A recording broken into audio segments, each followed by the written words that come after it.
Hello everyone and welcome back to another episode of Ghetto. My name is Hans. I'm Edward. And we are your hosts for now and forevermore. Or until one of us gets ported away to timey-wimey land and becomes Time Lord or something. I love time stuff. Anything to do with forward, back. It's just very cool. And interestingly enough, and I don't know if you did this on purpose, but that coincides with what we want to talk about today with everybody. Well, now that you realize that there is one game specifically that I do want to mention. Yeah. Okay, so for this week's episode of Gettle, we're going to go down a little nostalgic path of the games that made us.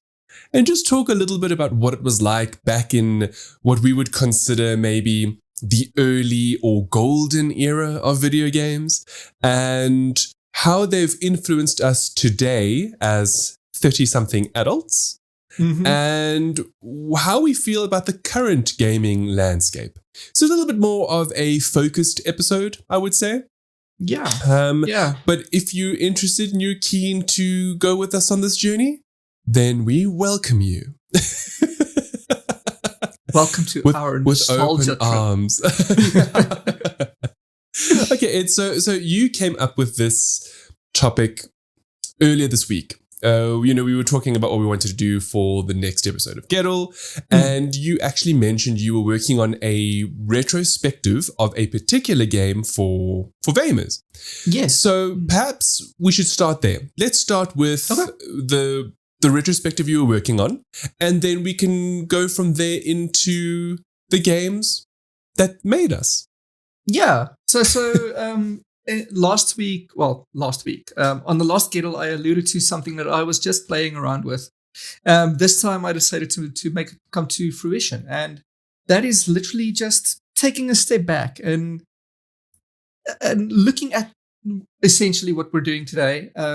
But in like a little bit of a deep dive. And what I decided was I'm going to do all of the games that I'll probably mention today. I don't know. Either way. I mean, it's going to be a fun conversation. You'd mention them all because there's so many. I mean, we have been alive for over 3 decades now. Hours. Yeah. No, it's just like for instance, Digimon. That's the one that's kind of the flagship one I want to start with. I find that absolutely fascinating because if we were to talk about Pocket Monster styled games, everybody I'm sure can think of the franchise that I am. The actual franchise. So before we get into that and my little nostalgia driven trip in that regard, tell me about Digimon and why it's so important to you. I really find that quite fascinating. So basically, I don't know if I was just a stubborn child and I just didn't like whatever the mainstream thing was back then. But I believe this. Back when I was super young, I got really into the Digimon franchise, especially the anime, specifically the anime. And that's what to be fair, that's what I saw first before being exposed to Pokemon. And to the franchise that today is the most expensive franchise entertainment media has ever seen. But yeah, I just loved Digimon. And when I was super young, I had a PlayStation 1. My dad bought us a PlayStation, the slim, tiny PlayStation 1 from my uncle. And I got 4 games on it. And those 4 games were James Bond, Tomorrow Never Dies. It was Digimon World. It was Tomb Raider 3, and it was Croc, Legend of the Gobos. Okay. Now, of all of those, which I love deeply, and I have a special place in my heart, Digimon is the one that stood out the most because it was this weird, specifically Digimon World 1. It's this, excuse me, it's this game where cutscenes back then. It was super full pixelated. motion video rendered cutscenes. No. the first thing you see when you put up this game is this child with his little beanie. I think that's why I like caps and beanies today. Get this little Tamagotchi thing. Now, I only learned afterwards that Digimon was actually based on digital monsters, the Tamagotchi. It was literally a rival to the Tamagotchi. I did not know that. In like the 70s and 80s. Oh, no, not that far back. I had Tamagotchis and I'm not that old. Yeah, but I mean, like it was, I don't know how old to be specific. No, but that's fascinating to me because I had always assumed, I suppose, because I never really looked into it, that Digimon was a response to Pokemon's popularity. That's what I thought as well. Yeah, yes. that's fascinating. Turns out that's not the case. They pretty much started at the same time. Did you ever have a Tamagotchi while we're speaking about it? I did. I'd had many. I mean, those things were incredible. Like, I remember having the real one. You know, the actual Tamagotchi, the official one. Yeah. And then eventually more and more came out. All and of I these remember clones being in primary school and it being a genuine problem where the teachers were upset that we were playing all because we had to feed them, otherwise they were going to die. Exactly. You know, pick up their poop and feed them. I get that. I must admit that was actually quite wonderful if you compare it to today. It was a good time. Yeah. You know, it was the kind of thing where it was this digital pet. Okay, you know, I mean, we have digital devices on us today, which are now ubiquitous technologies. But it was back in a time when having portable technology like that was not mainstream. And if you now had this little creature, it was so basic in the grand scheme of things, but such a wonderful thing to try and keep alive, you know? And it was just, I don't know, it's really like fascinating if you think about it, because I've always kind of wanted another Tamagotchi, you know? Yes. And then they did release it, but it was so filled with pay-to-play mechanics, kind of just ruined the whole You're the whole speaking experience. of the official Tamagotchi app now, correct? Yes. Yes, yeah. It's just it was not such the a disappointment. Yeah. Okay, right now pulling it back to Digimon. Yeah. So it was actually a competitor to Tamagotchi. Now, yes, it's still blowing my mind a little bit. Officially, it was marketed as the masculine Tamagotchi. But yeah. So before I even knew that, I saw this cutscene, this FMV of this child, yellow jacket, beanie, bringing his Tamagotchi home from school or something, I don't know. And then he falls, and then he gets sucked into the Tamagotchi. And then the game just begins, because back then games, they had no tutorials. It was just start. Gotta know how to play, bitch. Exactly. And you're greeted with this weird, fuzzy, almost Cousin It looking Digimon called Gigimon. Oh gosh. And he tasked you with basically rebuilding File City, which is the main hub area of Digimon World 1. And throughout the game, this is very much Tamagotchi. You basically have to rebuild File City. But your Digimon, he poops, he sleeps, he battles. But if you don't look after him, if you don't battle enough, if he poops too much, not in the toilet, but rather on the grass, if you don't feed him correctly, he'll digivolve into different things or just die. And this is where I got my first taste of looking after a character, a digital in the game creature, with actual repercussions. That I had since then, and like until I played Mass Effect way into the future, into the future, yes, like 20 years later, almost. Exactly, I've never played a game with that kind of repercussions. And it's amazing. And it just basically taught me how to look after digital things, do you I know guess. What I find really fascinating about this particular topic, as in, you've mentioned Digimon, right? And it's linked to Tamagotchis. Yes. And conversely, those 2 points come down to what is effectively a rudimentary simulation. Yeah. Now, until this very moment, I never really pieced that together. And as a gamer, even now in my adult life, I have an immense affinity for simulation titles. Yeah, you do. I really, really love them. And, you know, now with your wonderful retrospective and talking to me about the Digimon game and then relating that back to Tamagotchi, it's actually really made me think to perhaps that's where it began for me. So I've always been lucky enough to have all sorts of games around me, right? My father was always very much into computers and technology, and I still remember very fondly one of my first video games I ever played was on this old, I think it was I stand to be corrected, but like an x86 computer, like the Windows wasn't even on it. It was DOS based. Yeah. And my dad had these floppy disks, this was before, stiffies and blah, blah, blah, blah. Yeah. And, every game was loaded on one floppy and we'd put it in. And of course, now I'm talking about like, it's text. Like blue the game and black. is made out of text. Pretty much. Yeah. Yes. And I remember it was this, not a war game, but it was about tanks. I can't recall the name right now, but it was basically just tanks and you had to fight things and that. And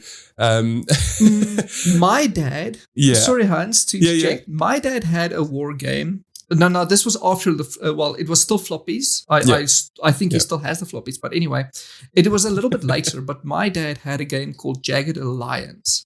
Maybe it could have been a precursor to that. Look, I do remember years ago, I wrote something for Vamers and I actually recall finding the name of the game and actually writing it in whatever it is that I was working on at the time. And I just can't recall now because it's so old. I mean, we're talking easy 30 years ago, 32 years ago, But the reason why I kind of mention that a little bit is because my initial, not necessarily introduction to games, but it started on PC. And then from that really rudimentary game, I was introduced to things like King's Quest and Loom and Monkey Island, all of these games that were super, super rudimentary to an extent, but had a level of not necessarily simulation, but your choices did matter.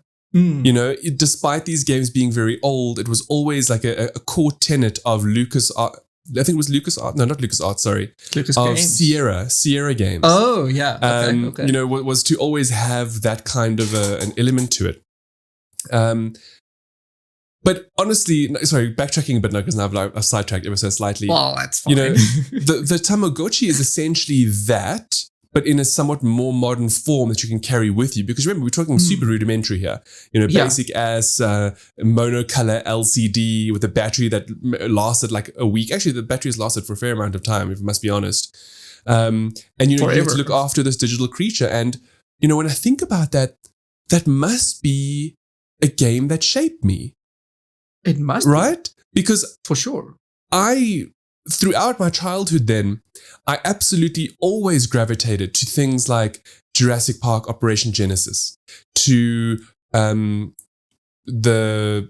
to say Star Wars, it's not Star Wars.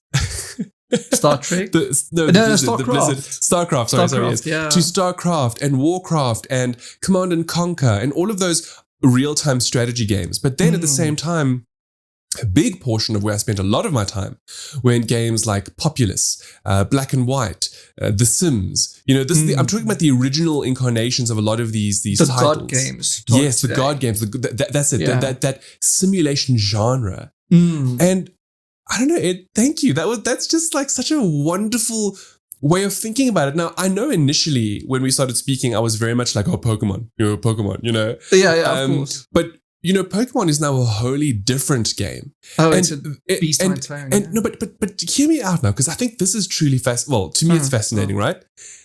I loved, I still fondly recall the old Pokemon games.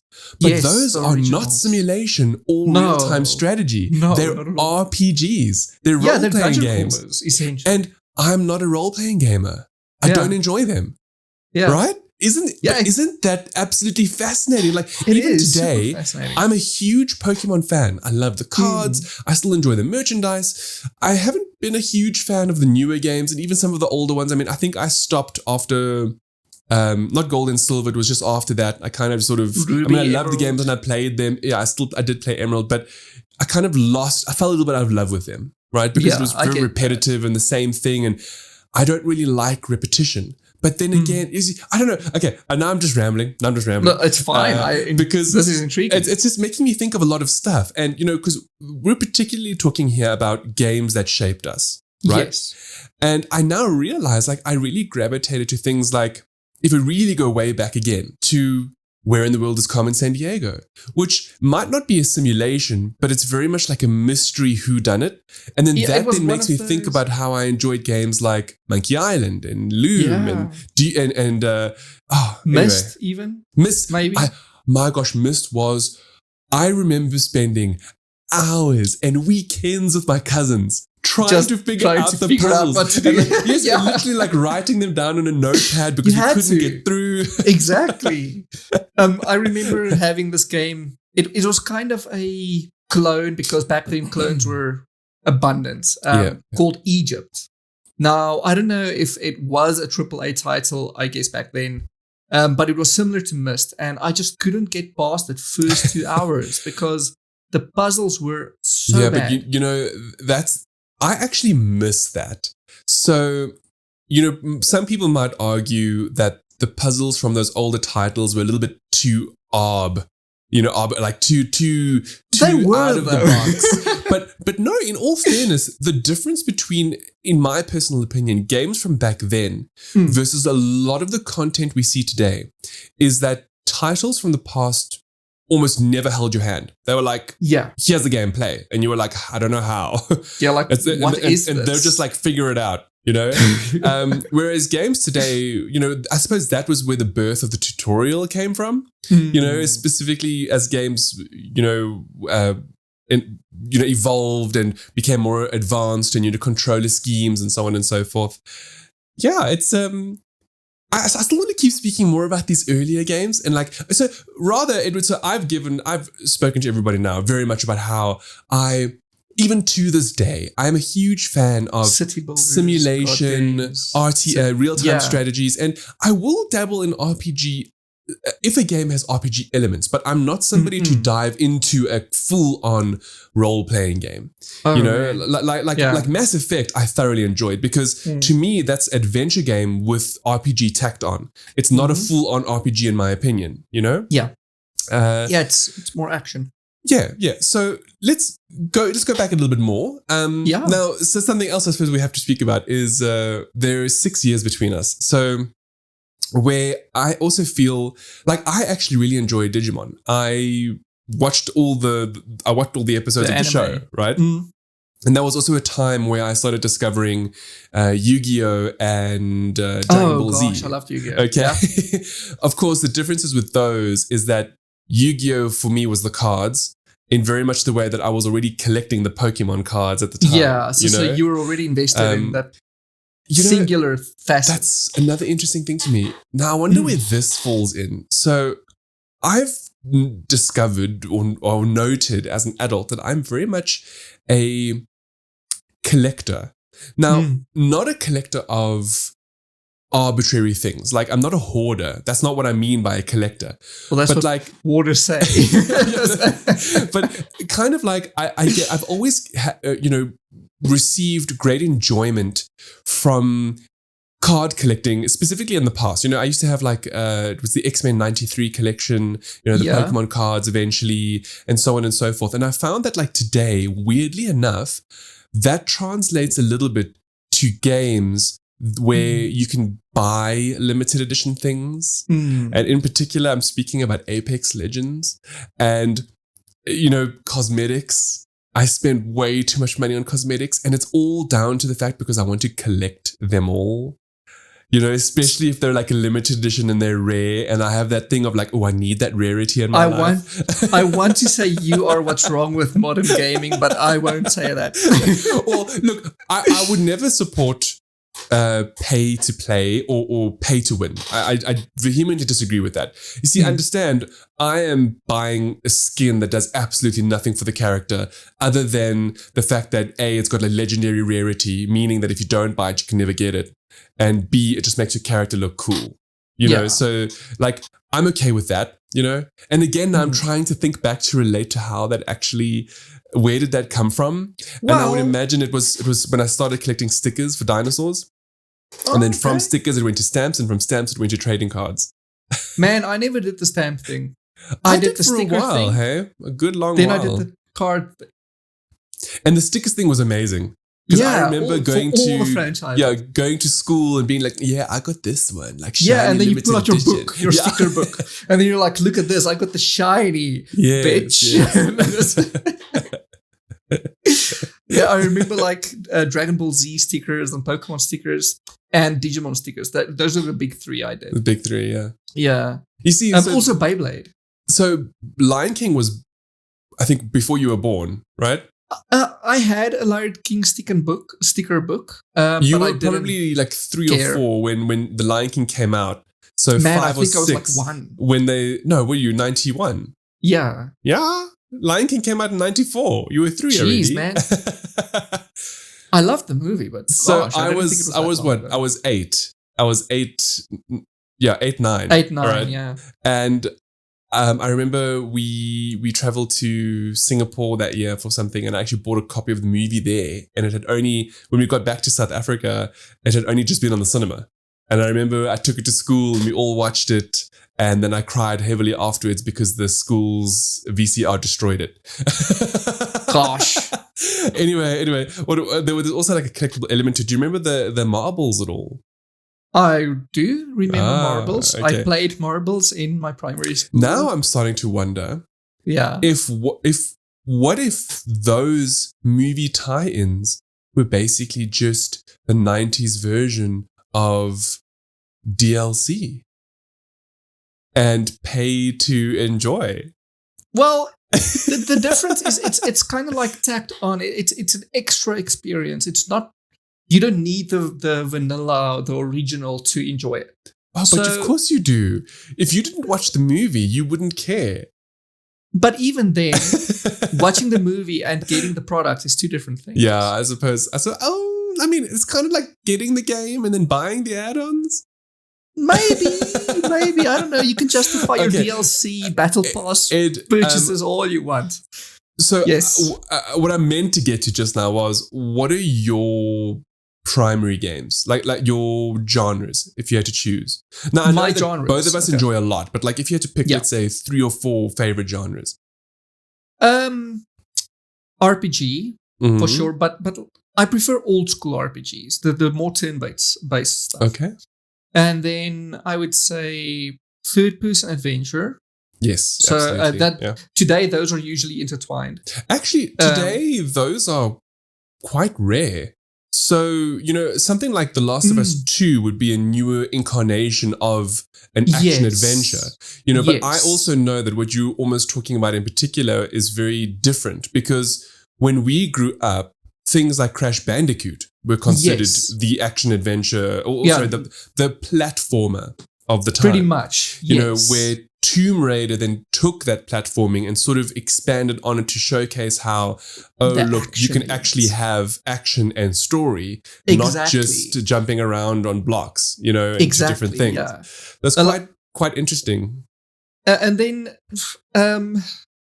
that's pretty much the only 2 big genres I do very much prefer. So what I want to, ideally what I would really like to ask is, have you seen it change much from when you were a child to now as an adult? Or have some of those genres, in much the same way that real-time strategy and simulation have stuck with me throughout all of these years, or have you evolved and changed quite a bit as well in a surprising way? Because for me, in one surprising way, is I thoroughly enjoy Apex Legends, and that's not a simulation or a real-time strategy. Although I could maybe argue the point that there's a little bit of RTS in it, because every match is different and you have to work together with your teammates. It's a little bit tactical. Yes, it's a little bit tactical, right? Well, I would say yes in a way, because nowadays I thoroughly enjoy simulation, but more, not like city builder or god games, more along the lines of racing games and I see stuff like computer builder simulation and farm simulator. But those are still. I'm almost embarrassed to say I do love farm simulator. Don't be embarrassed. Is still I mean, that's your. So I find this interesting, and this is another thing where, of course, subgenres become important, right? Yes. So I can't just say simulation as a whole, because Yeah. in my mind, when I think simulation, you are 100% in saying it's actually godlike simulation, where you are this overseer and then you look after whether it's like Dungeon Keeper or, Yes. Age of Empires or Black and White from the Day or Or The even Sims. Civ, I There- guess, there's is a subgenre. so civilization would be would be Sorry. God simulation with Yeah. turn-based, because that's not Yeah. direct influence, right? But it's obviously Yeah. you're still making the Which is- choices and the decisions, And that's why so basically that spawned into 4X games, basically. Yes, Because correct. And Yeah. I actually think that Civ was inspired by Age of Empires. I Because think so Age as of well, Empires has a very similar mechanic. It's just not as broken down in the way that, you have to move by tiles or blocks or whatever the case is. I think So exactly now that. with that in mind, I find it Yeah. so interesting how we both enjoy simulation, but different. So where I'm the one that prefers to like some of my all-time favorite games, and I miss them dearly because I have not found good enough replacements for these kinds of titles in today's gaming landscape. Is I miss having the kind of game where you can influence, let's say, a civilization or something, and you watch them grow and progress. Now, I know there are games like Anno, for example, which kind of have that element to it, but it's not exactly the same thing. It's not exactly what I mean by the influence, because they have tech trees, and then depending on what you choose on the tree will determine how the game turns out. So there's a lot of replayability from that aspect. But what I mean is like Populous. Like Populous and Black and White too. Look, Peter Molyneux was a genius. I don't care what anybody says, but Black and White, for example, was just so incredible because you were this deity and you physically had a hand in helping these people evolve or mature through a creature that you had an influence over. And it was just so novel and interesting. And I'm sure if I had to play it again today, I'd be like, what is this? What is this? But back then it was just remarkable because there's nothing like that today. It reminds me kind of Spore. Remember that was Maxim also game? Phenomenal. Pretty much the last good Maxim game. Oh, but that's because it was, EA bought them out. So, EA. We've been there. And that was an amazing game. But play it today, you wouldn't want to. Actually, the closest thing to Spore today would be No Man's Sky. Just from a visual perspective. In other words, they took that whole procedural genre of game and just took it to the next level. Yeah, I get that. Yeah, pretty much. Which is very interesting if you think about it today. So back then, they... Yeah? What I was saying is what I was alluding to is I've never considered myself a first-person shooter gamer. It's not I don't gravitate to those, like the Call of Duties and the Rainbow Sixes and even Far Cry. It's not necessarily the kind of genre that I would see myself being like, okay, cool, no, that's what I want to dive into. This is a must-have genre, yeah. However, I do now realize that clumping them all in like that is unfair because, and I will keep talking about this until somebody makes a reboot. I thoroughly enjoyed Jurassic Park Trespasser, which was a first-person shooter way back in the day. Not to mention the fact that I loved the original Unreal Tournament. And, there were so many of those classics that were all FPSs. Even Doom, like the original Doom here, and Duke Nukem. Y'all, I'm old. See, the original Doom to me was iffy. I personally grew up with Quake. Okay. Oh, yes. I'm so glad you mentioned that because I loved Quake and Quake Arena. Quake Arena wasn't too great for me, but Quake 4 was this next level narrative type. No, Quake, I wasn't there for the narrative. Which no one was loved. There to blow stuff up, Edward. I know. And that's why Quake, the franchise just kind of died because everyone just kind of... Quake was moving... Epic was moving Quake into a narrative direction. And the entire fan base just sank on that because shit. you see, like, it's so funny. Like you're like, oh no, not Quake Arenas. I'm like, Quake Arenas, yes. Because Exactly. there was nothing better than landing with your friends and just annihilating each other, you know? Gosh, I forgot the full name, but after Quake 4 released and it kind of just failed, they released this new multiplayer Quake. I forgot the name, but we land the hell out of that thing. Yeah. And now Quake's Unreal just dead. came after Quake, hey? It was like a copy almost, wasn't it? I actually never played Unreal. I only played Unreal Tournament. I'm quite certain it was So, after it. I think the original Unreal came about after Quake, but then Unreal Tournament copied Quake Arena. I think it was something like that. The two of them were very at odds with each other. Yes, I remember Unreal Tournament a lot in life. And you know what the fascinating thing about that is? What? That was the birth of Unreal Engine. Just remember. That's correct. Just remember. That was where Unreal comes from. That's true. I remember with every subsequent Unreal Tournament game, the engine was different because Unreal Tournament, the first one, was basically just Quake. It was a Quake Doom, Arena. And then Unreal Tournament 2K3 or 2003, which was still my favorite of the lot.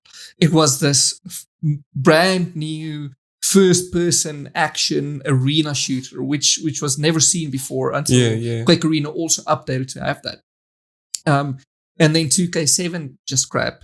And then Unreal Tournament 3, which kind of failed because they also tried this new narrative thing, but it was still Unreal Tournament.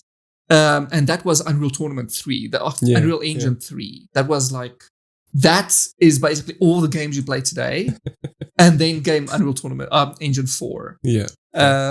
That's basically but that's fascinating though, if you think about it, hey? Yeah. Hey? It's super fascinating. Something I've just realized as well while we're speaking now is this topic will be different for everyone depending on the generation they grew up in. Yes. So these games that made us will be very different to somebody who is currently growing up. Now, imagine that for a second, right? Now, somebody who's, let's say, my age when Jurassic Park Operation Genesis came out, I was maybe 10. Yeah. Now, imagine if I was 10 today and I was spoiled with something like Jurassic World Evolution, Fortnite, or Fortnite, or Apex Legends, or the countless number of games that are out there. I do feel though that this is probably nostalgia or just age talking, but if I look at the landscape today, I'm quite sad that the simulation market from a God gaming perspective has seen such a decline, as well as real-time strategy. The Command and Conquers and the StarCraft and the Warcraft. A lot of those very interesting RTS titles don't exist anymore today. Or they just, everybody gravitates towards FPSs now. And whatever the latest, I guess, action title is. Not that I even know what action is anymore. The latest multiplayer action, which is COD or Battlefield or one of those many, Oh, yeah. So let's speak then a little bit about today's gaming landscape. And if we think it's as varied as it used to be. So I'm in two minds about this. Yeah. I say so because the advent of mobile games and monetization has vehemently changed the market. And I don't think for the better.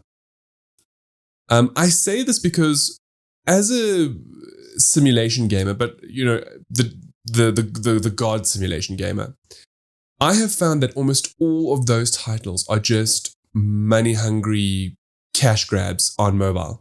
Yeah, with no real, God tier elements or actual simulation happening in the background to see how your characters develop or the cities build or anything like that. Yeah. It's very much just, here's a thing with a timer, and if you want the timer to go faster, you got to pay. And then it's never really satisfying.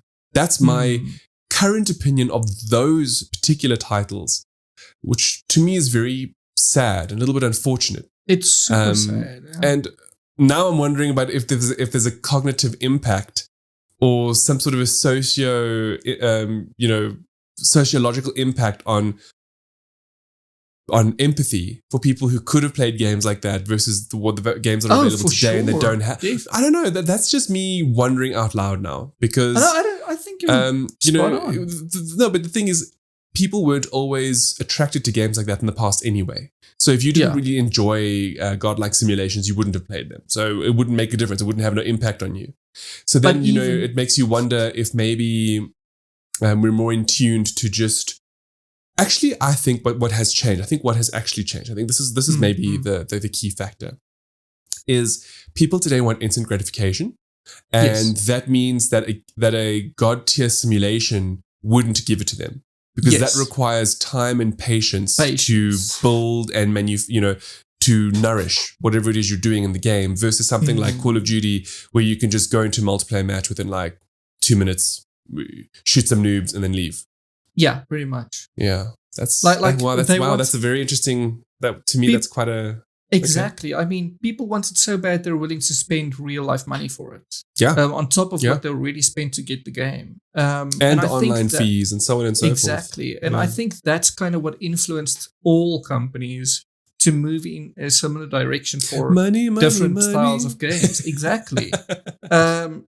Games like MMOs, like multiplayer games. When Blizzard saw what they could do with the internet, they jumped on that shit. So much so that that the Warcraft franchise as an RTS just died. Actually, you're right, because WoW, World of Warcraft, is nothing like the RTS that spawned it. Not at all. Yeah. That's very true. And the one time they tried to refresh that, they made such a bugger up of the process that it's not even being talked about today.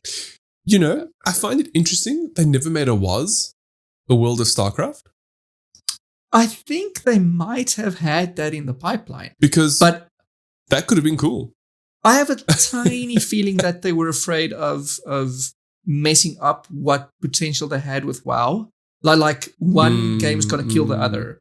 Because I think you probably have a point there. Also, I know that the only reason why we even got StarCraft 2, which is already a decade, I mean, it's old now. It's like 15 years old now. It doesn't feel like ancient. It, but like it's ancient now. Yeah. Is because of the competitive element, which StarCraft 1 spawned off in the Asia Pacific regions. Yes. So that's another interesting thing altogether. And I don't know. I guess I'm happy enough with games of today, but I miss games where I feel that when I'm playing, it doesn't feel like a waste of time. Yeah. Now, I know that's a weird thing to say, because generally you should never think that something you enjoy is a waste of time, right? And regardless of what game you enjoy, it isn't a waste of time. What I just mean by that is, like, I thoroughly enjoy playing Apex Legends. Okay, that's a fairly new game. It came out in 2019. I never thought I would enjoy a battle royale in the way that I am enjoying it as much as I am. Mm-hmm. And I don't regret playing it because it brings me satisfaction and joy. Mm-hmm. But what I'm getting at is I've played it weekly for almost the entire year this year, because that's only when I really got into it, was earlier this year. I know this is weird to say, but like, I've enjoyed it and I don't regret it, but there's nothing there to show for it.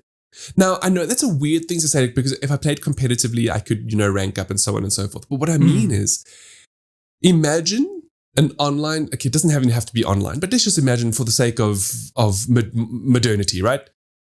It's an online god tier simulation title where you have a planet or something and you help the civilization advance and you help them build up, and then you explore, let's say, the universe, and you colonize other planets, but as this deity that's looking after these people. Imagine that on a global scale. Gosh, I think that would be so cool. Anyway, sorry, don't you shouldn't give Robertson Industries all these ideas, because that's the next direction Star Citizen is going in. Oh, listen, Star Citizen, I know it's not vaporware because it exists and people get to play it. But Star Citizen for me is kind of like what I think Facebook wants to do with the metaverse. they kind of want you to live in it and like you actually work in Star Citizen and earn an income. They do. That's exactly I don't what they know want, if I'm ready for that, to be honest with you. I want a game to be leisure. I don't want it to be work. I just want my game to finally release. I paid for that game. Did you really? Are you one of the supporters? Like, I can't even remember, but it was long ago. I was still living in 2 houses back, and I paid for that game. And that game never came to fruition. What they're doing now is like some first-person shooter thing and some exploration thing, and it keeps getting wiped every 3 months. I don't know. Okay, it's a mess. Yes. Again, let's reining it in again, because we keep just exploring different topics. So the games that made us,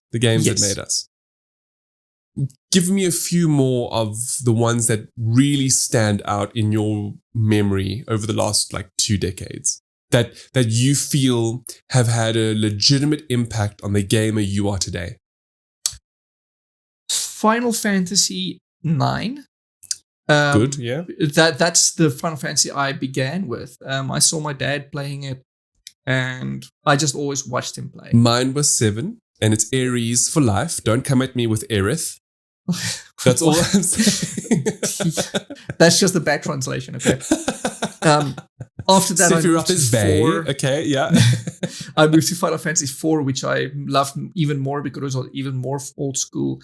But I ultimately love Final Fantasy 8. That's my all-time favorite. Yeah. I think that shaped me into loving the grindy type of role-playing RPG. games. Yeah.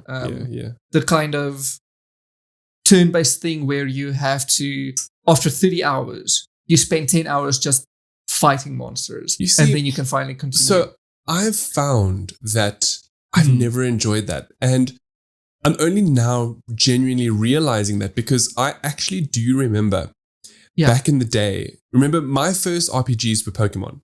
All right. Of course, I say first, but I mean, at the time, yes, I played Final Fantasy VII, but I didn't play. I watched my cousin Hannah play through the game. So I adored the story, but when I went to bed, she would do the grinding and she would do the fighting of the monsters to level up the character so that we could progress to the next story chapter. So for me, the Final Fantasy VII is the one and only game I've actually played through to completion, right? And I know the story, I know the characters, and I cried when certain characters died. I don't know, if you haven't seen it yet, by now you should know who I'm talking about. Maybe not with the remake doing its thing. So actually, see, that's interesting to me because I haven't played the remake yet, but I want to, but I'm waiting for them to finish it. I don't want to do, portion by portion, but I'm probably going to be 50 by the time that happens. Yeah, anyway. I was going to say, so what I get by that is that I find it so interesting to me is that like these games of yonder helped us and showed us what we do and don't like. So how you are all you're fine with the grind. I can't stand the grind. So any game that requires me to hours and hours and hours of like have to do the same thing monotonously, it just puts me off. And isn't that interesting? Because I'm a fan of Pokemon. Yeah. And that is what Pokemon is all about. But that doesn't mean that I don't dislike it anyway. Well, on the topic of grind, another game that basically shaped me as who I am, it helped me type fast. Even though I'm obviously not as fast a typer as you. It helped my social skills, surprisingly. Lovely. I met a bunch of people I still know and talk to today through this game. Oh, can I guess what it is? Can I guess? You can guess, yeah. Guild Wars. Actually, no. Oh. No. I do have Guild Wars on my list, but only because I played it at the same time as this game. You have told me about this before. I know you have. Yes, okay, but I've obviously forgotten the name. Anyway. So it's Maple Story. Maple? Wow. I played... Wow. Listen, I lost a decade of my life to this game. And when I say lost, I mean like...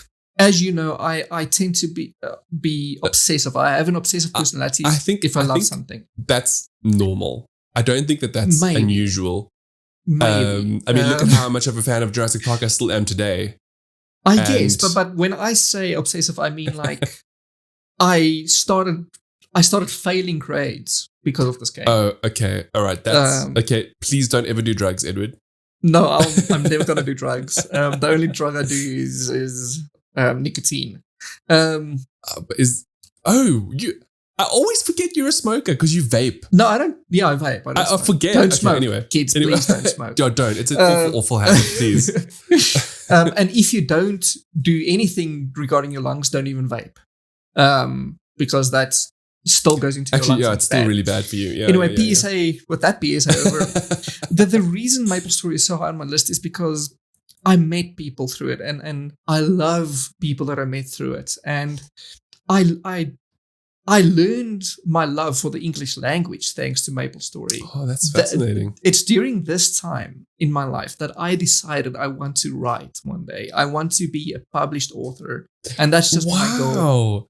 MapleStory is what did it. Yeah, that's amazing. MapleStory is the one singular game where I made my biggest ever decision.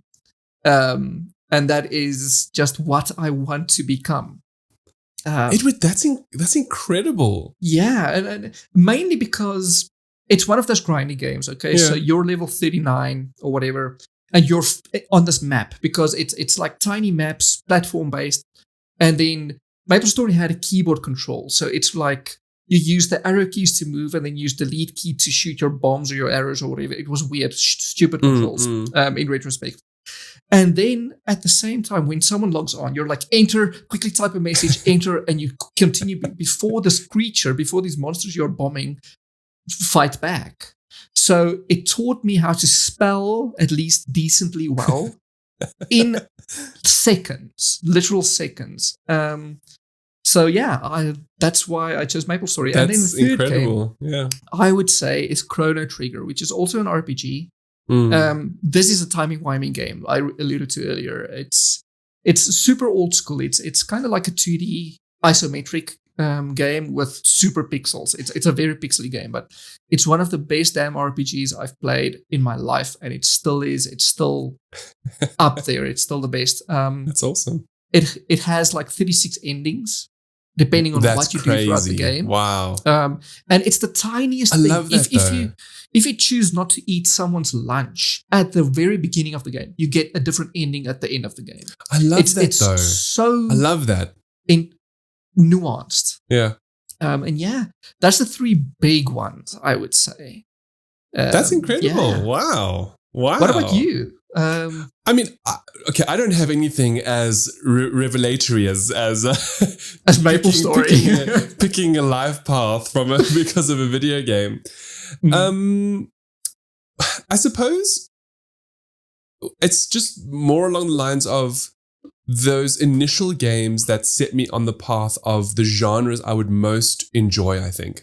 You know, and those would be things like King's Quest, the DOS version. Oh gosh, that was a good game. Loom and The Dig, and you know, all of those, the point and click adventures. So I was very much brought up on point and click. Yeah, you know, which because those are like some of the first things, you know, that you could play. But it was very much the whole, you know, I love the investigative elements behind it, you know, and finding out, and the story beats of how, depending on your choices, would influence what would happen throughout the game. You know, because even though these games were super old, they did have different endings, and they did have different means of choice selection in that. Yeah. And I think I've always gravitated towards that, which is quite interesting now when I think about it, because if choice is so important, then I ended up playing a God game where it was all about choice. Yeah, it was all you. Know, yeah. Like City Skylines today is a modern one. And you love that. Yeah. So let me, I don't want to say like profound impact or anything like that, but Jurassic Park Trespass as a game, I just cannot stop thinking about. Purely because it had all of those elements. It had puzzle with action, and it was first person, and it was so unusual because it had a female heroine as well, which was so ahead of its time. But more so, it was the interactivity that the game offered, which no other game at the time did.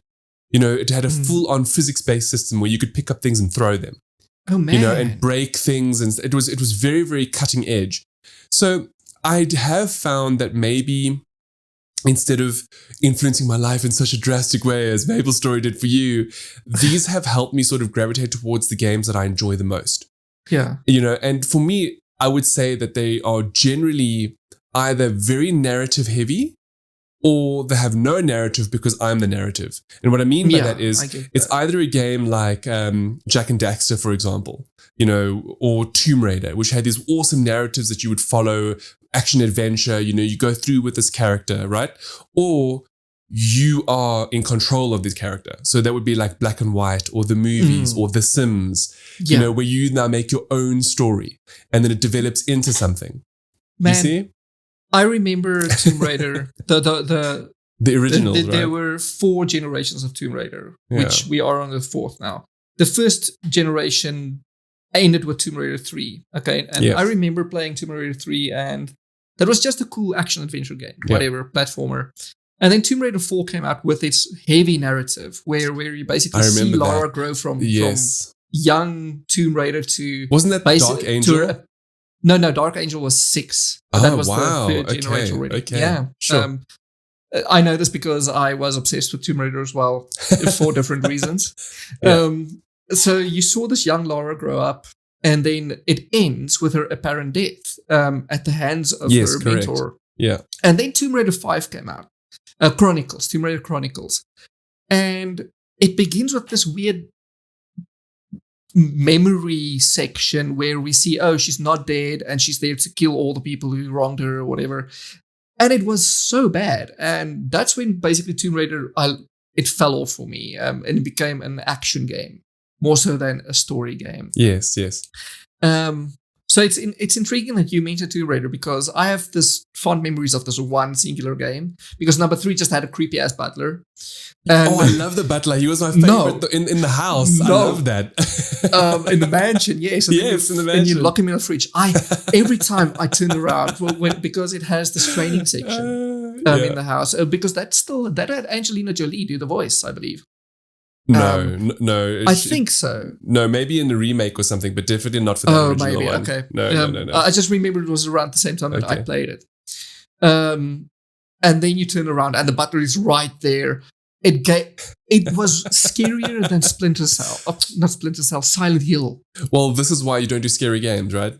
I love Silent Hill, but I don't play it. Do you know why I don't do scary games? Can I give you my little story as to why I don't do them? Please do. It was years and years and years ago. I had a PlayStation 1. I got it for Christmas. And so I was with Hannah again. And we were with my dad. And now, bear in mind, Hannah's 4 years older than me. So if I was 10, she was 14, right? Or if I was 12, she was 16. So it was quite a bit of a difference, especially when you're that young, in those formative ages. And my dad, not knowing much about video games, not always wanting to please me, bought me whatever I wanted. So I remember we went into this one store in the Pavilion in Durban, and they imported a lot of stuff. And they also chipped consoles. So I remember I had my PlayStation chipped so I could run US and PAL games instead of just PAL, right? NTC and PAL, exactly. And the NTC games were often cheaper because they were imported at a lower exchange rate. Always like $20 cheaper, I remember, So I remember, for whatever reason, my dad bought Resident Evil for us. Oh, gosh. The very first one. The original one. The original.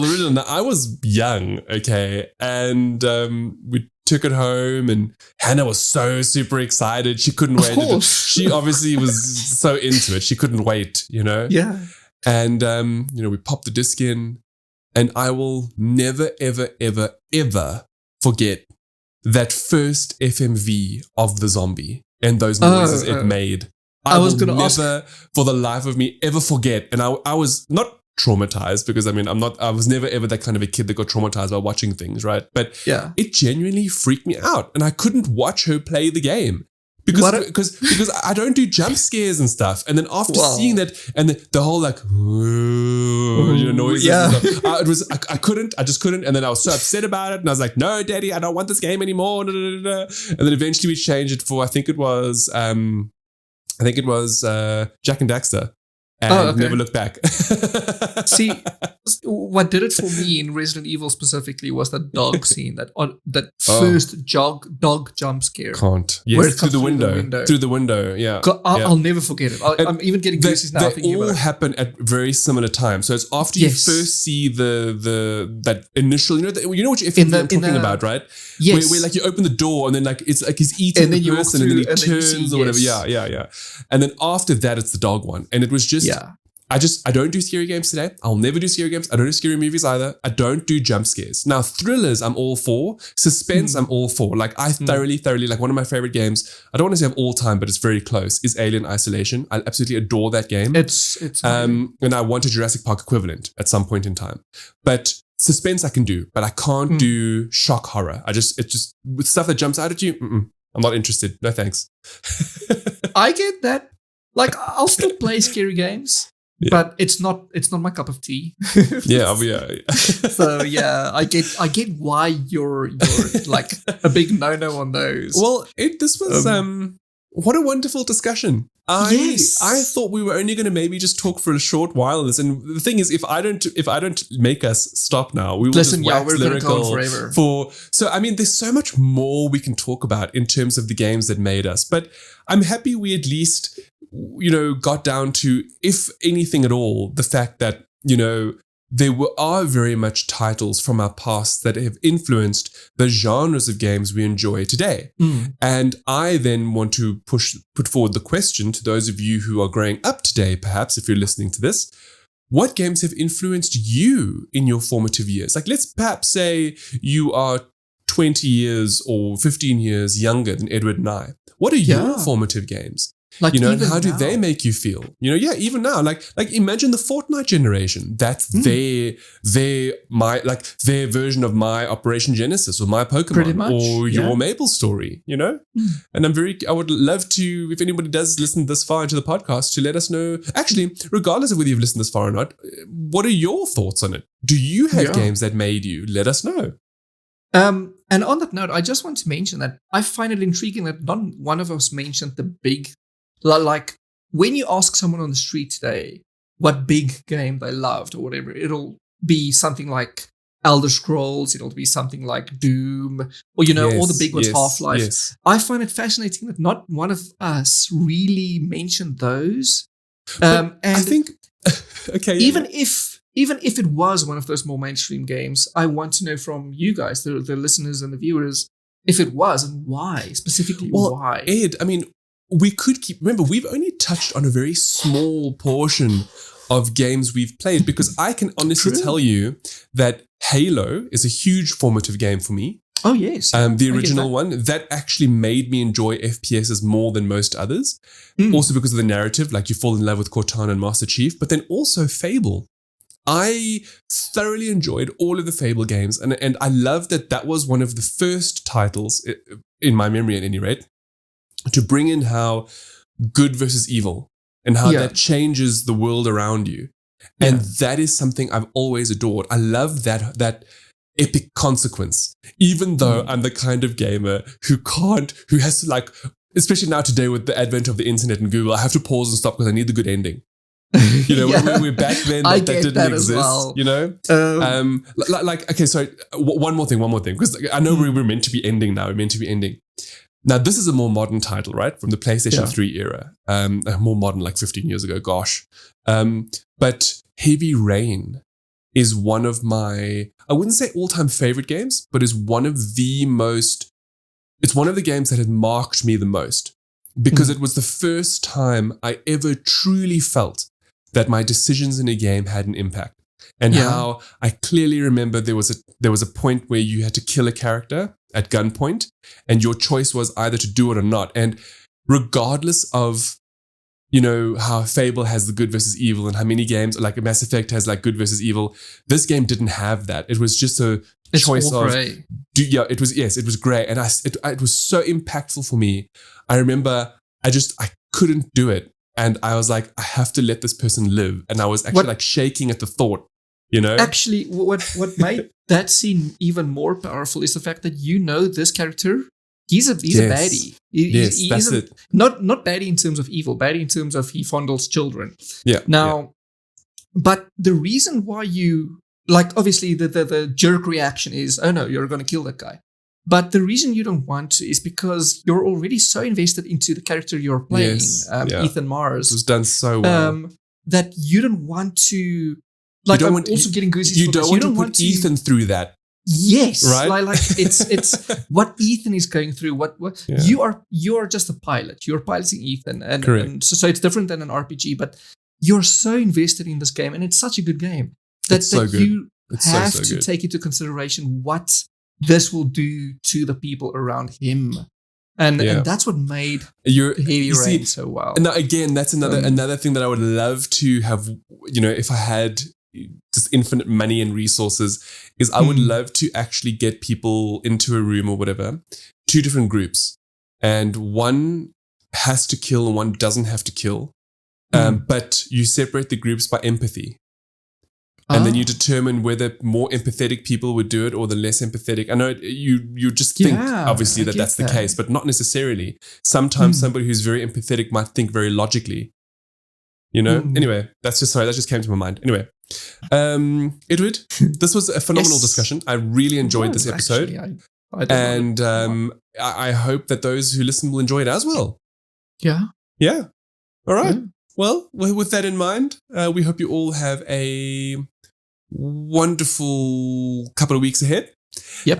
There are big things happening for Edward, and we will share them in future episodes. But yeah, thank you all again for listening. If you enjoy what we do, you know what to do. And we look forward to chatting with you all again soon. Bye. Bye.